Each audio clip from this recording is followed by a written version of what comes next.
Eh bien, nous allons passer à l'Alsace, qui est ce merveilleux vignoble de vin blanc français. Et nous sommes au cœur de l'Alsace du Sud, dans la région de Colmar. Nous sommes à Ribeauvillé, patrie magnifique du Riesling, avec ses trois grands crus parfaitement délimités. Ce ne sont pas des géants qui font 80 hectares chacun, mais le même coteau qui a été divisé en trois parties, et parce que chacun est orienté un peu différemment. Tu peux les citer du coup, les trois. Les trois, c'est Kirchberg, Geisberg, Osterberg. C'est tout. Quand même, je suis un Ribeauvillé guy, moi. Et alors précisément, Louis Cyp, c'est une maison vraiment historique et traditionnelle. Il y a plusieurs Cyp, et donc ici le prénom est de rigueur, Louis. C'est une des grandes maisons traditionnelles et historiques qui sont à la fois propriétaires de vignes et puis qui achètent aussi un peu de raisin. C'est une famille où on travaille très bien, on aime les petits rendements et je suis très heureux de pouvoir partager 2 bouteilles de cette maison avec toi. Bon. Et puis pas n'importe quelle bouteille. Hein. Pas n'importe quoi, ce sont des Riesling. Hein, c'est les Riesling de son grand cru Kirchberg.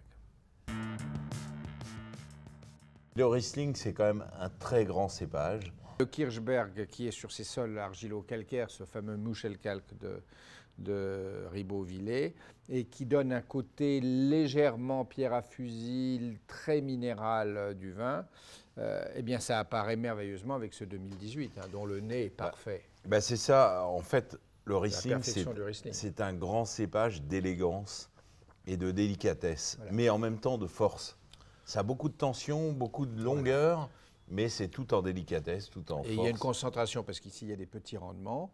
Le caractère est assez sec, parce que la maison n'aime pas les sucres trop traînants. Puis le vin de Ribeauvillé n'aime pas ça non plus.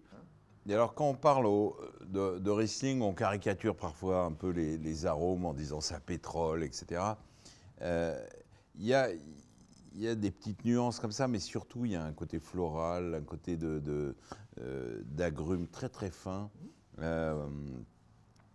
énormément de délicatesse, et puis on sent le terroir aussi. Hein, on sent ces sols. C'est pas que du fruit, il y a le sol, voilà, c'est salin. Un grand vin de gastronomie. Voilà, et il est en liberté, c'est un excellent exemple de ce que l'agriculture biologique peut apporter.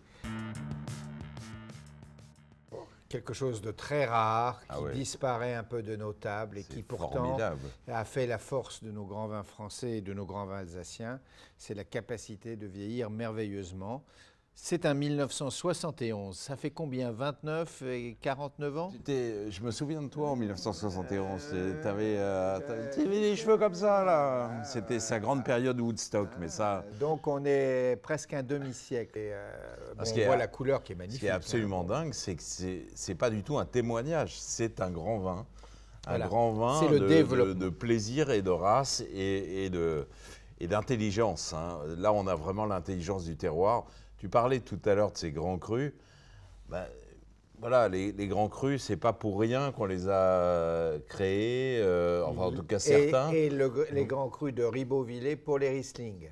Ici, c'est un exemple absolument parfait de très grand vin arrivé à son terme, au maximum de son potentiel.